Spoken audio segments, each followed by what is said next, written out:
Shalom semuanya, pada kali ini kita akan membahas satu topik pada metode diskrit ini, yaitu tentang kombinasi. Kombinasi merupakan materi yang sebenarnya sudah pernah dipelajari waktu SMA.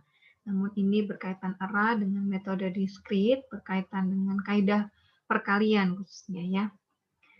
Kombinasi merupakan bentuk khusus dari permutasi.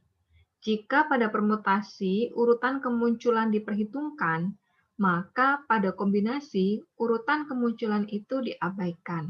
Atau pada kombinasi bisa dikatakan tidak memperhatikan urutan. Misalkan ada dua buah bola yang memiliki warna yang sama dengan 3 buah kotak. Setiap kotak hanya boleh berisi paling banyak 1 bola. Jadi, setiap kotak hanya boleh berisi paling banyak 1 bola. Jadi, jumlah cara memasukkan bola ke dalam kotak adalah dengan cara permutasi. Kita lihat dari permutasi terlebih dahulu ya, yaitu permutasi 32, kemudian dibagi dengan 2. Mengapa? Karena terdapat 2 buah bola di situ ya, kemudian kotaknya ada 3. Sehingga kita bisa dapatkan permutasi 32 dibagi 2 faktorial ya. Sama dengan 3 faktorial per 1 faktorial per 2 faktorial. Yaitu 3 kali 2 per 2 sama dengan 3. Mengapa demikian? Kita bisa perhatikan pada gambar berikut ini. Jadi tadi ada dua buah bola yang berwarna sama, kemudian terdapat 3 kotak. Jadi kita bisa buat ilustrasi seperti ini ya. Yang pertama adalah misalkan bola itu berwarna kuning, bisa kita misalkan masukkan di kotak yang pertama dan yang kedua. Yang pertama adalah bola A, ini adalah bola pertama, kemudian ini adalah bola kedua ya. Kemudian bola yang kedua dimasukkan di kotak yang pertama, kemudian bola pertama dimasukkan di kotak yang kedua. Maka sebenarnya cara yang seperti ini adalah cara yang sama ya. Bolanya memiliki warna yang sama, kemudian dimasukkan di kotak yang berbeda. Nah, ini caranya sama. Demikian juga jika kita masukkan bola itu di kotak yang kedua dan kotak yang ketiga. Atau dibalik, dari bola yang kedua dimasukkan di kotak yang kedua, kemudian bola yang pertama dimasukkan di kotak yang ketiga. Maka ini juga merupakan cara yang sama. Yang terakhir, jika kedua bola itu dimasukkan di kotak yang pertama dan ketiga, kemudian dibalik ya. Bola yang kedua dimasukkan di kotak pertama dan bola yang pertama dimasukkan ke kotak yang ketiga. Nah, ini juga sama sehingga kita mendapatkan 3 cara. Ya, 3 cara dalam menentukan bola tersebut. Gitu. Karena ini urutannya tidak diperhatikan, maka bisa menggunakan kombinasi. Oke, kita lanjutkan. Jika jumlah bola 3 dan jumlah kotaknya 10. Nah, sekarang ya, kalau bolanya itu ada 3, kemudian kotaknya ada 10, maka jumlah cara memasukkan bola ke dalam kotak adalah, misalkan dengan permutasi terlebih dahulu, kita bisa dapatkan permutasi 10 3 dibagi 3 faktorial. Ya, sama dengan 10 faktorial per 7 faktorial per 3 faktorial. Sama dengan 10 dikali 9 kali 8 ya, karena 7-nya sudah habis dibagi 3 faktorial. Karena ada 3 faktorial cara memasukkan bola yang warnanya sama, sehingga bisa dicari ya hasilnya berapa. Secara umum, jumlah cara memasukkan R buah bola yang berwarna sama ke dalam N buah kotak adalah dengan cara seperti ini. Yaitu misalkan N itu adalah buah kotaknya, kemudian R itu adalah buah bolanya ya. Sehingga N dikali N-1 dikali N-2 sampai dengan N-R-1 per R faktorial. Sama dengan N faktorial per R faktorial kali N min R faktorial. Sama dengan kombinasi NR atau NR ini dibaca kombinasi. Jadi begitu, karena tidak memperhatikan urutan ya.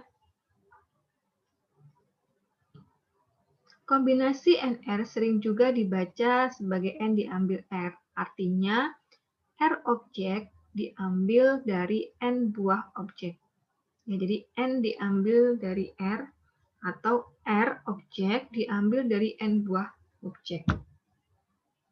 Kombinasi R elemen dari N elemen atau kombinasi R atau N diambil R adalah jumlah pemilihan yang tidak terurut R elemen yang diambil dari N buah elemen.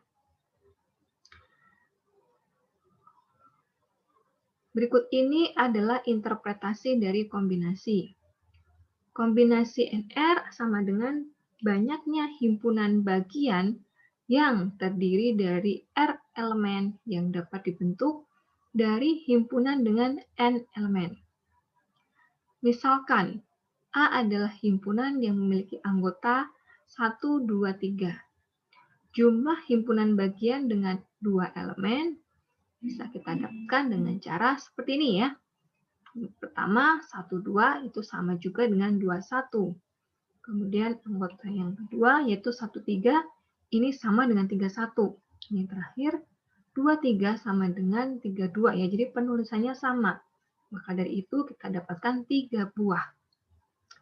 Atau kombinasi 3, 2 sama dengan 3 faktorial per 3 dikurangi faktorial dikali 2 faktorial sama dengan 3 faktorial per 1 faktorial dikali 2 faktorial, yaitu 3 buah.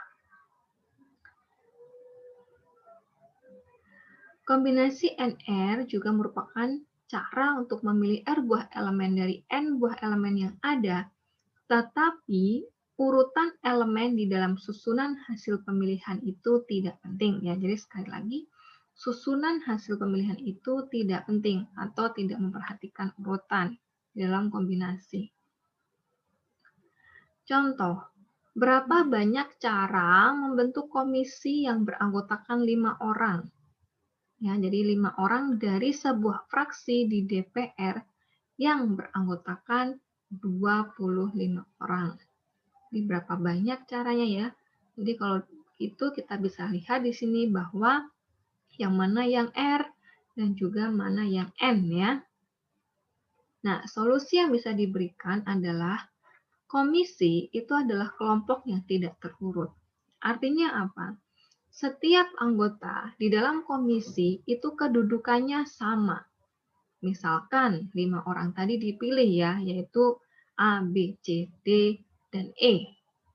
Maka urutan penempatan masing-masingnya di dalam komisi itu tidak penting. Artinya apa? A, B, C, D itu sama saja dengan B, A, C, E, D atau A, D, C, E, B dan seterusnya. Jadi susunan orangnya itu tidak diperhatikan mau yang mana dulu ya. Kalau begitu, banyaknya cara memilih anggota komisi yang terdiri dari 5 orang anggota itu adalah dengan cara kombinasi 25 dengan 5. Ya, jadi bisa dihitung, N-nya adalah 25, R-nya adalah 5. Ternyata dapat hasilnya adalah 53.130 cara untuk bisa memilih 5 orang komisi tadi dari 25 orang yang ada ya. Itu. Contoh lain.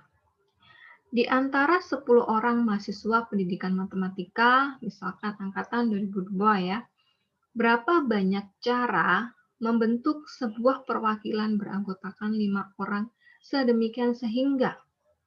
Ini ada 6 soal. Yang pertama, jika mahasiswa bernama A, itu selalu termasuk di dalamnya. Kemudian, yang kedua, mahasiswa bernama A tidak termasuk di dalamnya. Yang ketiga, mahasiswa bernama A selalu termasuk di dalamnya, tetapi B tidak. Kemudian, mahasiswa bernama B selalu termasuk di dalamnya, tetapi A tidak. Kelima, mahasiswa bernama A dan B termasuk di dalamnya. Dan yang terakhir, setidaknya salah satu dari mahasiswa yang bernama A atau B termasuk di dalamnya. Oke, kita akan coba menyelesaikan ya soal ini. Untuk yang soal pertama dulu atau soal yang A. Jadi di antara 10 orang mahasiswa, ya, ini mahasiswa bernama A selalu termasuk di dalamnya. Ya, ada 10 mahasiswa pendidikan matematika, kemudian banyaknya cara membentuk sebuah perwakilan beranggotakan 5 orang. Nah, kalau misalkan mahasiswa A selalu termasuk di dalamnya, berarti kita punya gambaran ya, kalau A selalu masuk itu berarti kita bisa menggunakan kombinasi 9 dengan 4. Mengapa? Karena yang A, mahasiswa A ini kan sudah termasuk di dalamnya, jadi kita tidak perlu memusingkan lagi bagaimana cara memilih A, karena A sudah terpilih. Sehingga kita tinggal memikirkan 4 orang lainnya, ya, atau 4 orang sisanya dari 9 mahasiswa yang ada, karena sudah ada 1 orang yang terpilih ya, dari 10 orang itu berarti sisanya ada 9, sehingga tinggal kita mencari cara, masih ada 4 orang lagi yang perlu dicari, yang mana orangnya ya, atau misalkan A kan berarti B, C, D, E-nya itu yang kita perlu cari, berapa cara untuk memilihnya. Sehingga kombinasi 94 itu bisa kita hitung ya. Di sini saya dapatkan kombinasi 94 itu adalah 126, sehingga mahasiswa bernama A selalu termasuk di dalamnya. Ini masih ada 126 cara untuk membentuk perwakilan yang beranggotakan 5 orang. Nah, ini dia jawabannya. Oke. Soal kedua, mahasiswa bernama A tidak termasuk di dalamnya. Nah, bagaimana jika mahasiswa bernama A tidak termasuk di dalamnya? Dalam artian, berarti ada 10 orang mahasiswa pilihan matematika tadi, 10 orang itu, tapi A itu tidak akan terpilih. Sehingga ada 9 mahasiswa yang masih ada kesempatan untuk dipilih. Ya, berarti kita bisa menentukan kombinasi berapa? 9 dengan 5. Ya, kombinasi 9 dengan 5 itu berapa hasilnya? Kita akan hitung ya. Oke, berarti kombinasi 95 adalah 9 faktorial. 9 faktorial per 9 dikurangi 5 adalah 4 faktorial. 5 faktorial hasilnya adalah sama ya, 126 cara. Oke, jadi ada 126 cara untuk membentuk perwakilan yang beranggotakan 5 orang sedemikian sehingga A itu tidak termasuk di dalamnya. Soal ketiga, jika mahasiswa bernama A selalu termasuk di dalamnya, tetapi B tidak. Nah, berarti A-nya ini selalu termasuk di dalamnya. A-nya sudah terpilih, berarti masih ada 9. Ya, 9 mahasiswa, lalu masih ada 4 orang yang perlu dicari lagi. Nah, tapi syaratnya B-nya itu tidak. Ya, berarti kalau ada tadi A, B, C, D, E, A-nya itu sudah dapat ya, berarti B-nya itu tidak terpilih, berarti masih ada C, D, E ya kalau begitu. Ya kan? Berarti di sini berkurang 2 ya, dari 10 orang itu berkurang 2 mahasiswa. Sehingga kita bisa dapatkan kombinasi 8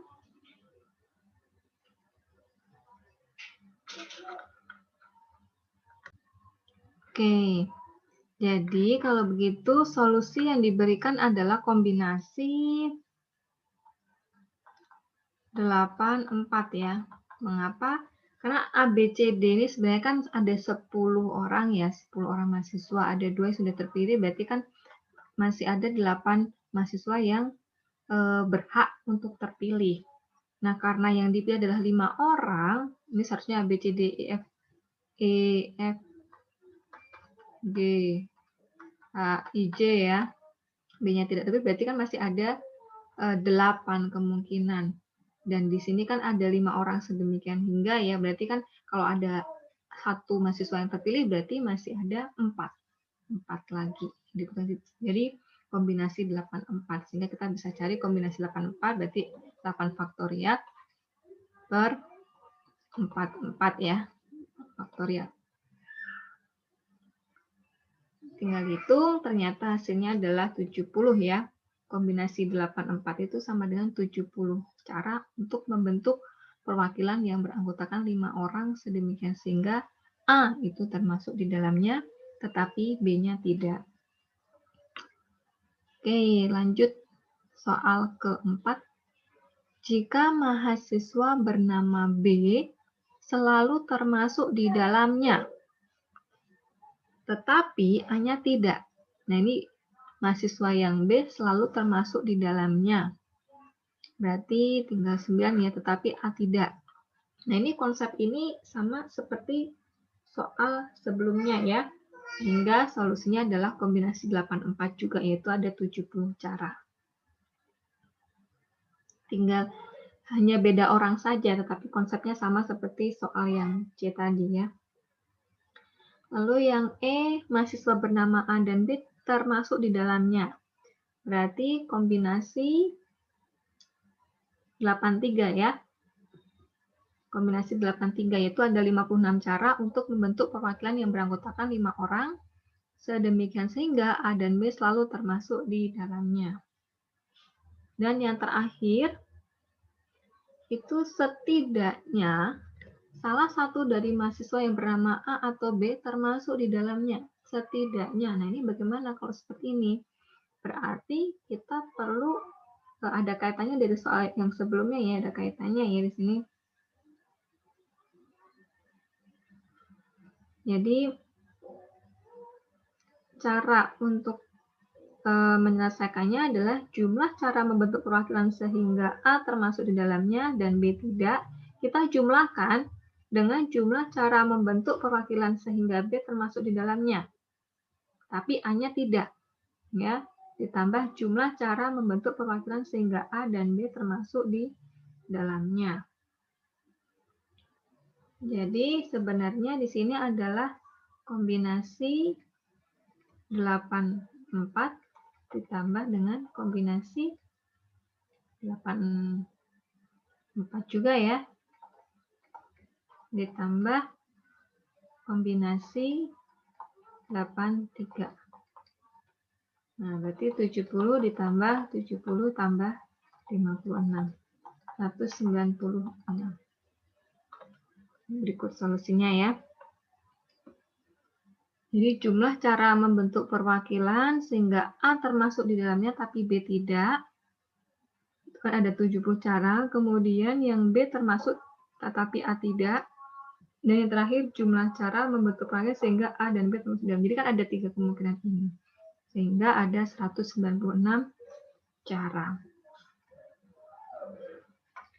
Oke, kita lanjutkan. Nah, ini ada soal latihan.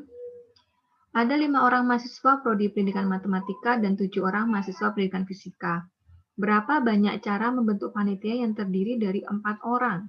Jika A. Tidak ada batasan prodi, kemudian B. Semua anggota panitia harus dari prodi pendidikan matematika. Lalu yang C. Semua anggota panitia harus dari prodi pendidikan fisika. D. Semua anggota panitia harus dari prodi yang sama. Dan yang terakhir, 2 orang mahasiswa per prodi harus mewakili. Nah, silakan kerjakan soal ini di kertas, kemudian Anda scan atau foto, kemudian silakan masukkan jawaban Anda di forum diskusi. Ya, jadi apa jawaban Anda? Kerjakan di kertas, di foto atau di scan, dan kirimkan jawaban itu di forum diskusi di Moodle ya. Kemudian ada lagi soal kedua, berapa banyak cara membentuk sebuah panitia yang beranggotakan 5 orang yang dipilih dari 7 orang pria dan 5 orang wanita. Jika di dalam panitia tersebut paling sedikit beranggotakan 2 orang wanita. Nah, Silakan juga kerjakan soal ini di Moodle ya, kalau yang kerjakan di kertas, kemudian di foto atau di scan, kemudian kirim di forum diskusi. Oke. Nah, sekarang permutasi dan kombinasi bentuk umum. Misalkan ada N buah bola yang tidak seluruhnya berbeda warna. Jadi ada beberapa bola yang warnanya sama atau istilahnya adalah indistinguishable. Indistinguishable ya. N1 itu adalah bola diantaranya berwarna 1, kemudian N2 adalah bola diantaranya berwarna 2, sampai NK bola diantaranya berwarna K. Dan N1 tambah N2 tambah sampai dengan NK itu sama dengan N. Berapa jumlah cara pengaturan N buah bola ke dalam kotak-kotak tersebut? Tiap kotak maksimal 1 buah bola saja. Ya, jadi berapa jumlah cara pengaturannya? Nah, dari penjelasan itu bisa kita lanjutkan, jika N buah bola itu kita anggap berbeda semuanya, maka jumlah cara pengaturan N buah bola ke dalam N buah kotak adalah permutasi NN sama dengan N faktorial.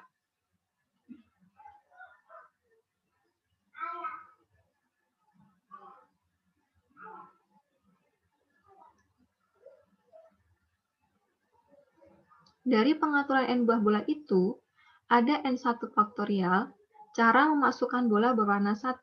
Kemudian ada N2 faktorial, cara memasukkan bola berwarna 2. Ada NK faktorial, cara memasukkan bola berwarna K. Permutasi N buah bola yang mana? N1 itu diantaranya berwarna 1. N2 bola berwarna 2 sampai NK. Bola berwarna K adalah permutasi N1, N2 sampai NK sama dengan permutasi NN per N1 faktorial, N2 faktorial, sampai NK faktorial ya, sehingga bisa kita dapat karena permutasi NN itu adalah N faktorial ya, seperti yang di atas ini, maka N faktorial sama dengan N1 faktorial, N2 faktorial, sampai NK faktorial. Oke. Jadi jumlah pengaturan, ya jumlah cara pengaturan seluruh bola ke dalam kotak itu adalah kombinasi N, N1, N2 sampai NK sama dengan kombinasi N, N1, kombinasi N min N1, N2, kombinasi N min N1, min N2 sampai N3 ya, sampai NK ya di sini. Maka bisa juga kita tuliskan N faktorial per N1 faktorial kali N min N1 faktorial dikali N min N1 faktorial per N2 faktorial kali N min N1 min N2 faktorial sampai dengan NK ya di sini ya. Nanti kalau kita teruskan, ini masih dalam satu sama dengan, nanti bisa sampai NK min 1 min NK. Ya, atau bisa juga kita sederhanakan, jadi yang masih dalam bentuk panjang ini menjadi N faktorial per N1 kali N2 kali N3 faktorialnya ya, sampai NK. Ini kurang faktorial. Oke, jadi kesimpulan yang bisa kita ambil di sini adalah bahwa permutasi dan kombinasi dalam bentuk umum itu sama ya, yaitu N faktorial sama dengan per N1 faktorial, N2 faktorial, sampai NK faktorial ya. Jadi ini sama permutasi dan kombinasinya. Ya, jadi ini yang bisa kita gunakan. Nah, sekarang contoh. Berapa banyak cara membagikan 8 buah mangga kepada 3 orang anak bila Billy ya, mendapat 4 buah mangga, jadi Billy mendapat 4. Kemudian Andi serta Tony masing-masing 2 buah bola. Bagaimana cara mendapatkannya? Maka bisa menggunakan cara seperti ini ya. Tadi berarti N totalnya adalah 8, N1-nya 4, N1 itu adalah mangga ya. N2 ini adalah mangga yang diambil Billy ya, berarti N1 itu, kemudian N2 itu milik Andi, lalu N3 itu milik Tony. Sehingga N1 tambah N2 tambah N3 adalah 8. Jumlah cara membagi seluruh mangganya adalah 8 faktorial per 4 faktorial kali 2 faktorial kali 2 faktorial, yaitu 420 cara. Ya, jadi ada 420 cara untuk membagikan 8 buah mangga kepada 3 anak. Itu. Oke, sekian penjelasan dari saya.